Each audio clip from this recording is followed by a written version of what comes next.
Selamat pagi teman-teman. Sekarang kita bakal bahas subbab yang 8.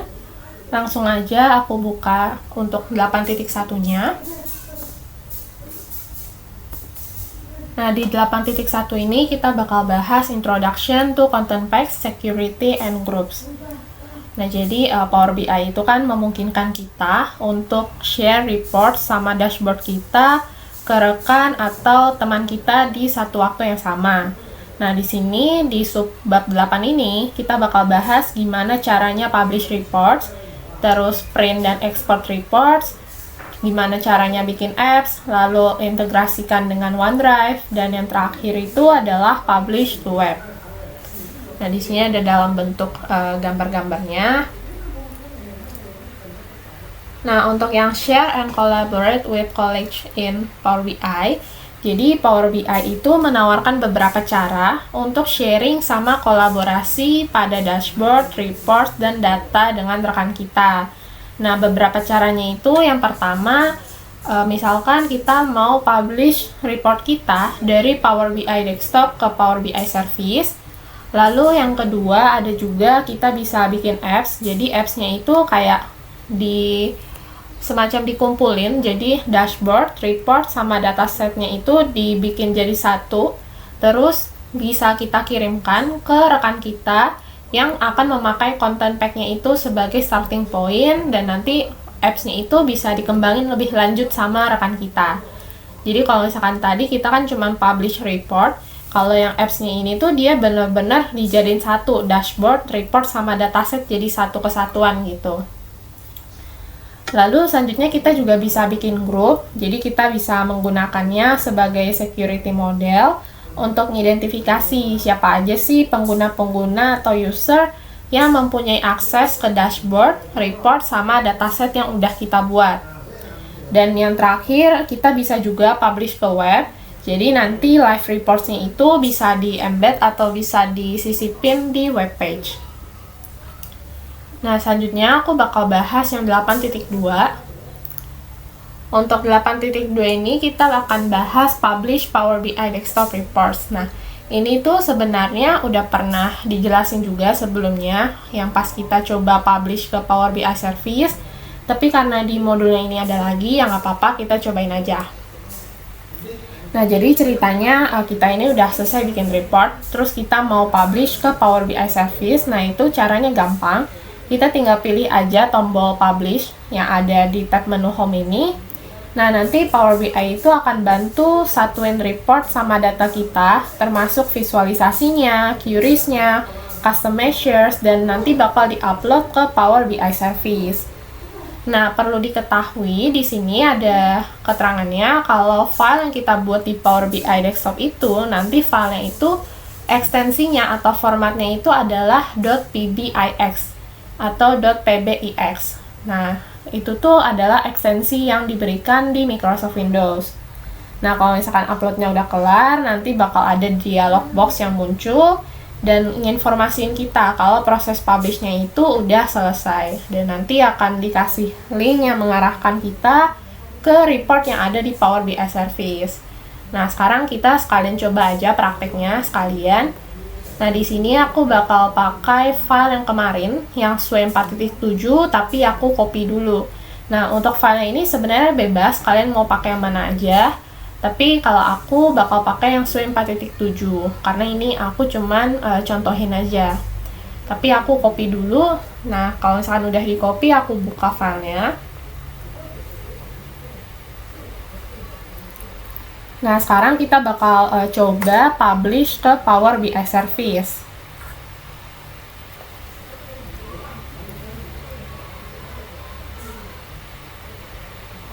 Nah, kalau misalkan visualnya udah muncul semua dan udah kebuka, nah sekarang kita bisa pencet publish. Nah, publishnya ini ada di tab menu home dan di pojok kanan atas, nggak kanan banget sih, agak tengahan.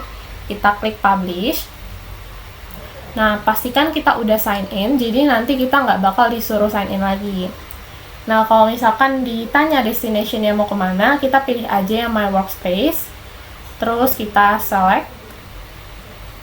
Nah, nanti kan ada dialog box gini kan, menyatakan kita itu lagi proses publish.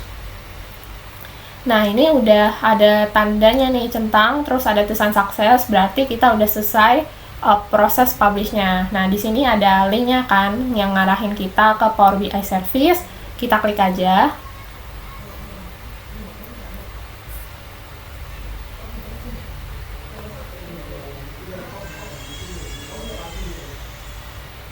Nah, nanti untuk yang report yang udah kita publish tadi ini udah muncul di Power BI Service-nya. Nah, jadi itu cara untuk publish Power BI Desktop ke Power BI Service. Nah, aku lanjut ke 8.3. Nah, di 8.3 ini kita bakal bahas gimana caranya ngeprint sama export dashboard dan report. Jadi misalkan kita mau ngeprint reportnya atau dashboardnya, atau kita mau ekspor nih salah satu visualisasinya atau reportnya atau dashboardnya ke dalam bentuk file lain, misalkan ke PDF atau ke PowerPoint, atau bahkan kita mau ngeprint supaya nanti ada kertasnya. Nah, itu kita bisa. Caranya itu aku bakal jelasin dulu untuk yang print. Aku bakal langsung ke Power BI Service-nya. Jadi kalau misalkan yang tadi ini kan masih dalam bentuk report. Nah, kalau misalkan kita mau ngeprint, kita tinggal pilih aja yang menu file, terus kita pilih yang print this page. Nah, nanti bakal muncul dialog box kayak gini. Nah, nanti ada previewnya juga, kira-kira kalau misalkan kita print itu nanti di kertas bakal kayak gini. Nah, di sini juga ada more settingnya kalau misalkan kita mau ubah size kertasnya, atau marginnya, atau scale, dan lain-lainnya. Nah, kalau misalkan kita nggak mau ngeprint atau nggak jadi ngeprint, ya udah kita pencet aja yang cancel. Nah, selain ngeprint, kita juga bisa ekspor data dari salah satu visual. Misalkan kita mau milih yang visual yang value by city ini, kita mau ekspor. Nah, kita tinggal pilih aja yang tanda titik 3 di pojok kanan atas. Terus kita pilih yang ekspor data. Nah, nanti bakal ditanya kita mau ekspornya itu yang summarize data, jadi datanya itu yang udah dipakai buat visualisasi kita, misalkan sums, average, atau median, atau kita mau pakai data aslinya, data yang underlying-nya. Jadi masih benar-benar data mentah yang dipakai di visual kita. Nah, kalau misalkan kita mau pilih yang sesuai visualnya, kita bisa milih misalkan yang summarize data. Terus nanti kita juga ditanya file formatnya kita mau yang apa? Mau yang file Excel atau kita mau file yang CSV. Nah, kalau misalkan udah pilih salah satu, kalian tinggal pencet ekspor aja. Nanti dia bakal otomatis ke download. Tapi kalau misalkan nggak jadi, ya udah kita cancel aja. Nah, itu cara untuk ekspor data dari visual. Nah, kalau misalkan kita melakukan perubahan nih di Power BI Desktop-nya, misalkan yang ini kita pencet dulu Get It. Terus misalkan kita nambahin page baru, misalkan ini kita rename, nggak usah deh, jadi page 2. Terus misalkan kita bikin visualisasi baru, kita pilih aja, misalkan kita mau visualisasi yang year sama yang value. Nah, di sini kan dia langsung otomatis dalam bentuk tabel.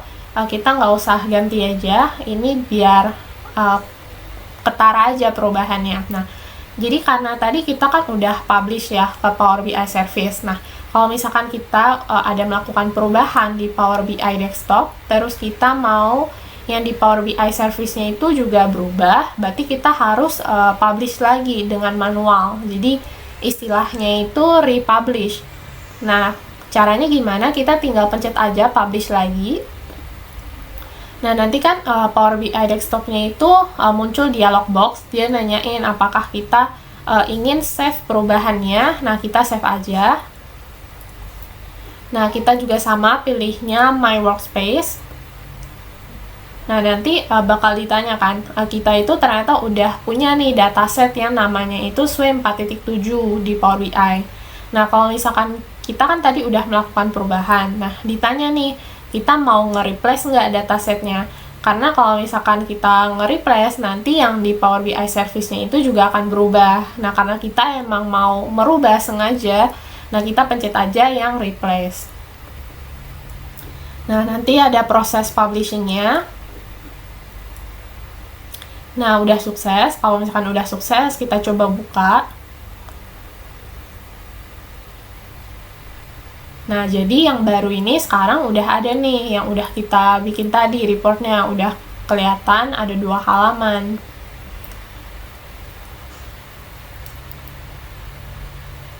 Nah, kalau misalkan kita udah milih replace seperti tadi, berarti dataset sama report yang ada di Power BI Service ini akan ditimpa sama dataset dan reports yang baru. Jadi kalau misalkan yang tadi ini kita refresh begini, nah dia juga udah otomatis muncul 2 halaman. Jadi udah bener-bener yang tadi kita publish pertama itu ditimpa sama yang terakhir kita publish. Jadi sekarang tab yang kita buka tadi sama tab yang barusan itu juga sama, ada 2 halaman. Selanjutnya kita bakal bahas 8.4 Introducing Power BI Mobile. Jadi kalau misalkan kita lagi di luar rumah atau lagi di luar kantor, jadi kita kan nggak bawa laptop sama nggak bawa PC. Nah, tapi kita bisa tetap update sama data kita dengan aplikasi Power BI Mobile yang tersedia di sistem iOS, Android, ataupun perangkat Windows. Jadi, kita bisa tetap melihat datanya itu dari HP kita. Nah, pertama ketika kita udah download aplikasinya, kita disuruh sign in dulu dengan akun kita. Terus kita bakal ditampilin menu home yang isinya itu kita bisa milih, kita mau buka report, dashboard yang mana, terus kita ditampilin juga grupnya itu ada apa aja. Workspace-nya juga nampilin sampel dashboard yang bisa kita explore. Nah, di sini ada salah satu fitur yang menarik di Power BI Mobile. Nama fiturnya itu adalah annotate, jadi kita itu bisa nandain salah satu tile yang ada di dashboard. Jadi misalkan kita buka dashboardnya nih, terus kan ada beberapa tiles, kita mau nandain salah satunya. Nah, kita bisa pakai fitur ini. Karena fitur ini memungkinkan kita untuk menggambar atau kasih tanda atau simbol di tiles kita. Jadi kita bisa kasih ke orang gitu, ini loh yang pengen aku tunjukin gitu. Nah, fiturnya itu mirip sama fitur draw di Instagram Story. Kalau misalkan kalian pengen bikin story, terus kalian pengen nandain, itu kan kalian kayak ada pakai fitur yang draw gitu kan. Nah, fiturnya itu mirip sama fitur yang annotated ini. Nah, nanti di bawah ini ada toolsnya juga. Kita mau gambarnya itu pakai warna apa. Misalkan yang ini kan warna hitam. Kita bisa milih, kita mau pakai warna pink, hijau, atau biru, atau merah. Terus kita juga bisa ganti, misalkan kita nggak mau gambar, tapi kita mau pakainya itu simbol. Nah, itu juga bisa. Nah, itu ada pilihannya di bawah. Atau kalau misalkan kita salah nandain, kita juga bisa ngapus. Jadi kurang lebih sama fitur yang di Instagram Story. Terus kalau misalkan kita udah nandain tilesnya, kita mau share nih yang udah kita tandain, itu juga bisa. Kita tinggal klik aja menu yang di pojok kanan atas. Kita pilih share, nanti ada pilihannya, kita mau share-nya itu lewat email atau lewat OneNote. Oke, selanjutnya kita bakal bahas 8.5 yaitu Create Workspace in Power BI. Nah, jadi di unit ini kita akan coba bikin grup yang isinya itu beberapa orang yang bisa ngakses ke dashboard, report, sama data tertentu. Nah, workspace itu adalah tempat untuk berkolaborasi dengan rekan-rekan kita supaya kita bisa ngebuat ataupun menyempurnakan dashboard, report, ataupun report yang udah diberi halaman. Nah, ada 2 tipe grup di Power BI. Yang pertama itu Classic Workspace. Nah, kalau yang workspace ini itu grupnya itu berdasarkan grup yang ada di Office 365. Jadi, kalau misalkan kita udah pernah menggunakan grup Office 365 untuk memanage email, kalender, ataupun dokumen grup, nah fiturnya itu mirip sama ini. Nah, ketika kita buat sebuah grup di Power BI, sebenarnya kita itu juga ngebuat grup Office 365. Kalau untuk yang tipe kedua, New Workspace, dia ini adalah default workspace di Power BI. Di New Workspace ini, kita itu bisa assign workspace roles ke pengguna group, yaitu ke security groups, distribution list, Office 365 groups, dan individuals. Nah, di New Workspace ini juga kita bisa ngebikin satu workspace di Power BI tanpa membuat Office 365 group. Dan di sini dia juga menggunakan workspace roles yang lebih fleksibel untuk manajemen izinnya dalam sebuah workspace, di mana admin Power BI itu bisa mengontrol siapa aja sih yang bisa membuat workspace di Power BI. Nah, selanjutnya setting up a new workspace. Jadi di sini ada contoh gambarnya yang workspace settingsnya di admin portal. Jadi admin itu bisa menggunakan create workspace atau new workspace experience setting untuk dipilih dia itu mau mengizinkan setiap orang yang ada di organisasi atau nggak ada sama sekali yang bisa membuat new workspace experience workspace. Admin itu juga bisa membatasi creation member dari security groups tertentu. Terus kalau untuk yang setting up classic workspace, jadi misalkan kita pengen bikin new finance group. Nah, caranya itu kita dari my workspace kita bisa pilih create a group. Terus kita ketik nama grupnya apa, nanti grup ID-nya itu juga bakal muncul. Jadi nanti Power BI itu akan memastikan kalau namanya itu nggak ada yang sama di domain. Terus kita juga bisa pilih level privacy-nya itu kita mau public atau private. Jadi kalau public itu setiap orang bisa lihat apa aja yang ada di situ. Tapi kalau misalkan yang private itu hanya orang-orang tertentu yang emang kita add aja gitu. Terus nanti di dialog box-nya itu kita bisa isi email, security group, sama distribution list-nya. Terus kita bisa pilih add group members, kita mau add siapa aja anggota-anggotanya. Kalau misalkan udah selesai, kita bisa pilih add, terus kita save. Nah, sekarang kita bakal coba aja ke Power BI service-nya. Kita buka dulu ininya. Nah, navigation pane-nya, terus kita klik yang workspace. Di sini ada create a workspace. Nah, ini untuk namanya itu terserah kalian. Karena aku ini cuma ngetes aja, aku tulis aja tes. Lab SIC. Nah, deskripsinya juga sama, aku samain aja.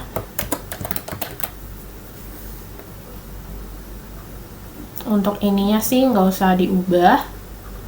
Kalau udah, kita coba klik aja save. Nah, jadi di sini kita udah ada workspace baru. Namanya itu Task Lab SIC yang aku bikin. Terus kita lanjut ke 8.6 yaitu Build Apps. Nah, jadi di sini kita bakal coba bikin app di mana app-nya itu akan menyatukan dashboard, report, sama datasets yang udah kita bikin mau kita share ke orang-orang. Jadi udah satu pack gitu.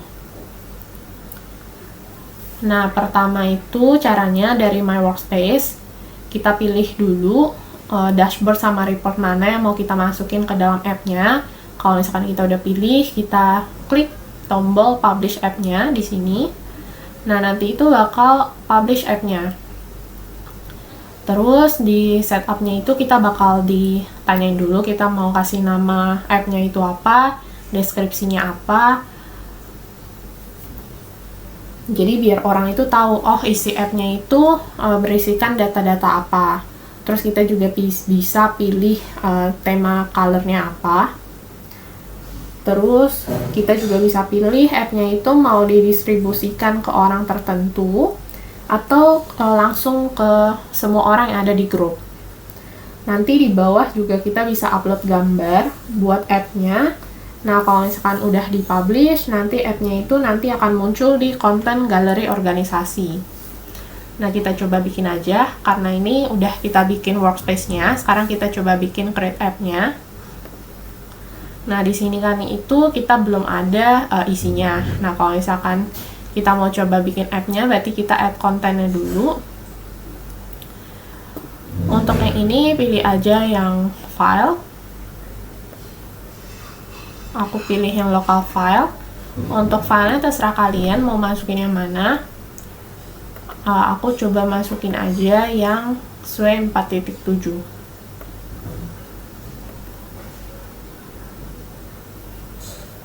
Nah, kalau misalkan udah kayak gini, kita bisa nih kan pilih create app.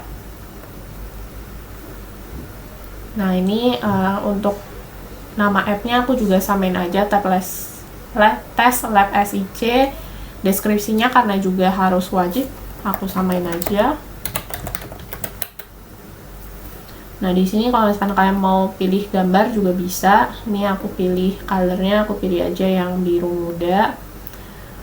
Untuk navigationnya sih nggak usah ada yang diisi, permissionnya juga pilih aja yang entire organization. Tapi ya terserah sih. Kalau udah publish aja.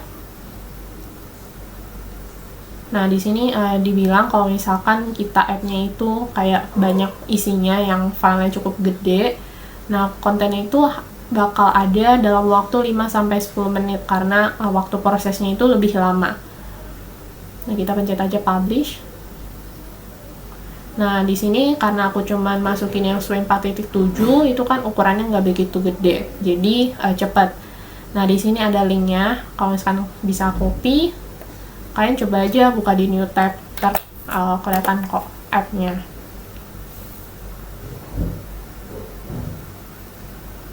Nah, bener kan warnanya sama yang aku pilih tadi, warnanya biru muda. Nah, jadi app-nya itu kayak begini. Atau misalkan kalian juga bisa klik go to app di sini. Nah, jadi app-nya itu tampilannya begini. Nah, kalau misalkan kalian buka apps di sini, nah di sini muncullah app yang udah kalian bikin tadi. Kita lanjut ke 8.7 yaitu use app. Nah, jadi di sini kita kan tadi udah coba bikin apps. Nah, kalau misalkan kita mau pakai ya berarti kurang lebih sama kayak tadi. Kita buka dulu my workspace-nya. Terus kita pilih grup yang udah kita bikin tadi sebelumnya. Terus kita pilih yang my organization buat kita nge-browse content packs-nya dan kita connect ke app kita. Kalau misalkan kita contohin, berarti kita buka my workspace dulu. Kita buka yang ini aja, workspace, terus tes lab SIC. Nah, jadi kira-kira tampilannya kayak begini.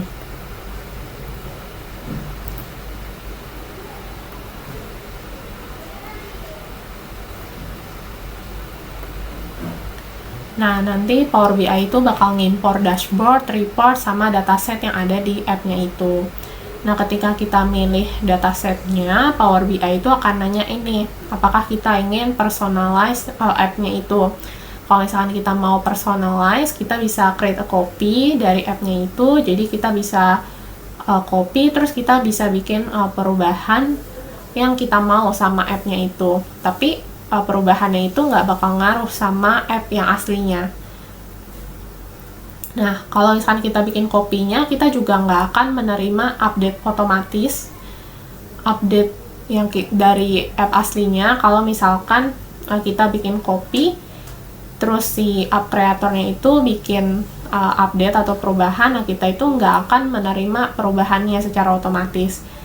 Jadi kita kayak harus cek lagi app aslinya buat lihat apakah ada perubahan. Nah, kalau misalkan kita bikin copy ya kita bisa edit dashboardnya, kita bisa edit report, dan bahkan datasetnya kalau kita mau. Nah, kalau misalkan kita mau update apps, misalkan kita tadi udah melakukan perubahan nih, terus kita mau update app kita. Nah, caranya itu sama, kita tinggal publish lagi app-nya. Jadi kita buka dulu app-nya. Terus nanti di sebelah pojok kanan atas itu akan ada pilihan update app. Nah, jadi di sini ketika kita melakukan perubahan pada dashboard, kita akan dapat reminder kalau kita itu udah mengubah sesuatu nih yang ada di app-nya itu. Nanti Power BI-nya itu bakal nyuruh kita update. Nah, caranya itu kita tinggal kembali ke icon setting, terus kita pilih view app buat ngeliat app apa aja yang udah kita publish. Terus pas kita pencet edit, nah nanti itu kita bakal dibalikin ke dialog box yang ada kita ngisi nama sama deskripsi app-nya. Nah, pas kita udah ubah, kita pastiin lagi, nah nanti di pojok kanan itu ada tombol update. Nah, nanti Power BI-nya itu akan memproses perubahannya dan publish app yang udah diupdate itu ke app gallery.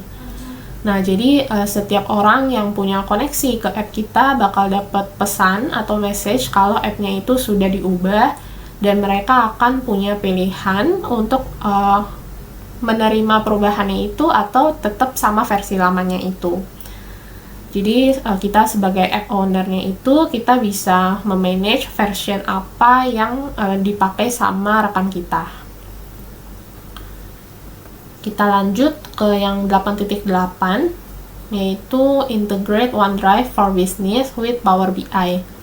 Nah, jadi di Power BI itu kita juga bisa menggunakan Office 365 Groups untuk berkolaborasi. Terus kita juga bisa nge-share pakai Microsoft OneDrive for Business. Nah, OneDrive for Business ini itu adalah potential storage location untuk Power BI konten kita yang menyediakan version historinya. Jadi, dengan kita pakai Microsoft OneDrive for Business, itu tuh bakal kelihatan version historinya. Setiap kita update, dia bakal muncul kita modified-nya itu terakhir kapan, dimodified sama siapa, terus size-nya itu berapa. Kita juga bisa nge-share filenya dengan grup Office 365 supaya beberapa orang yang ada di grup itu bisa mengerjakan di file Power BI ataupun Excel yang sama. Nah, kalau misalkan kita mau connect file Power BI desktop-nya ke OneDrive for Business, kita tinggal buka aja Power BI service-nya, terus kita pencet get data, terus di bawah create new content, kita pilih yang files, terus kita pilih OneDrive Business. Nah, nanti kita bakal pilih filenya, terus kita pilih connect. Nah, nanti kontennya itu bakal muncul di sebelah kiri navigation bar.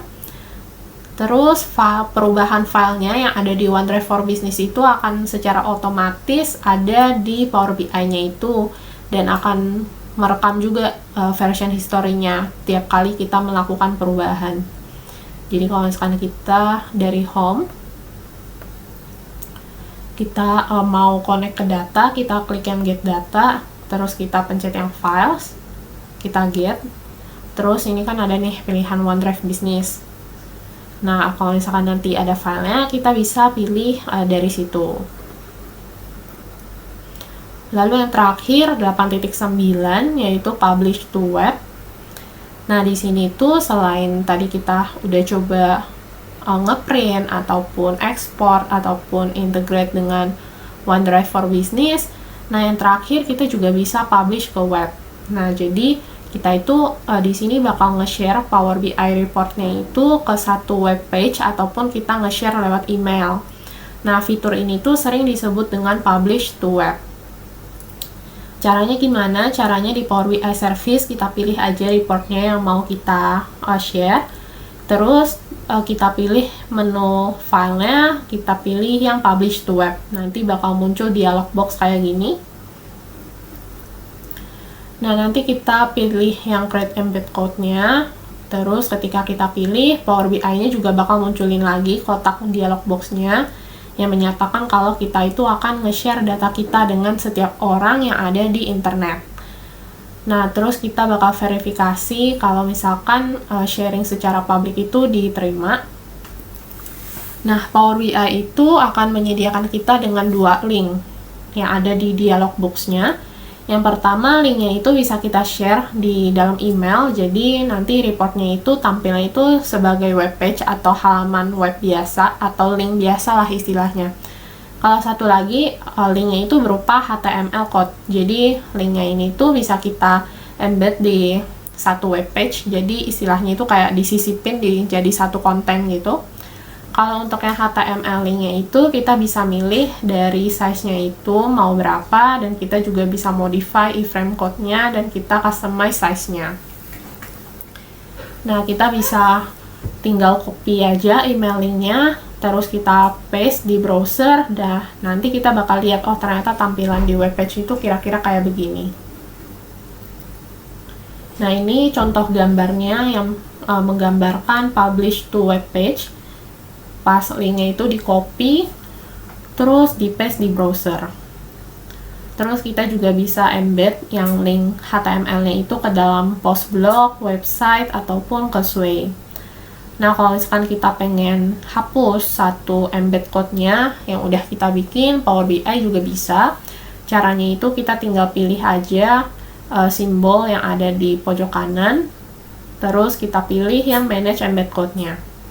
Nah, nanti Power BI Workspace-nya itu bakal munculin embed code apa aja yang udah pernah kita bikin. Nih, kalau contoh untuk yang publish to web-nya, kita pilih aja satu, misalkan yang Sway 4.7 ini tadi.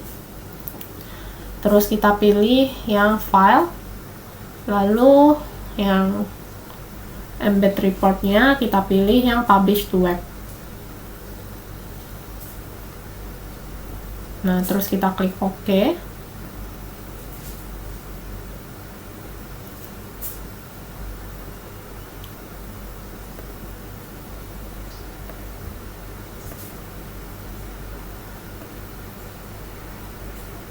Oh, ternyata kita nggak bisa karena untuk publish reportnya ini tuh kita harus nanyain ke adminnya apakah mereka itu mengizinkan kita untuk bikin new publish ke webnya itu.